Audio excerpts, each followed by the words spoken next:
Nang mamatay si Jesus sa krus, hindi doon natapos ang lahat. Ayon mismo sa Biblia, may nangyari sa espiritu niya bago siya muling nabuhay.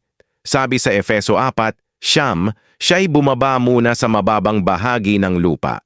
Ibig sabihin, bago siya umakyat sa langit, pumaroon muna siya sa lugar ng mga patay. Ito'y malinaw na tinawag sa Biblia na Hades o Sheol, hindi impyerno ng apoy.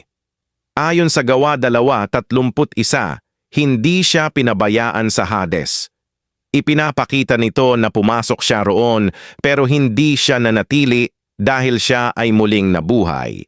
Sinasabi pa sa Pedro 3:18-19, si Kristo binuhay sa espiritu at sa kalagayang ito ay pumaroon siya at nangaral sa mga espiritong nabilanggo. Dito makikita na nagpunta siya sa lugar kung saan may mga espiritong nakakulong. At sa Pedro 4:6 sinabing, ipinangaral ang ebanghelyo kahit sa mga patay. Patunay na ang tagumpay ni Kristo ay inihayag maging sa realm of the dead. Hindi siya bumaba para magdusa, hindi siya bumaba para parusahan.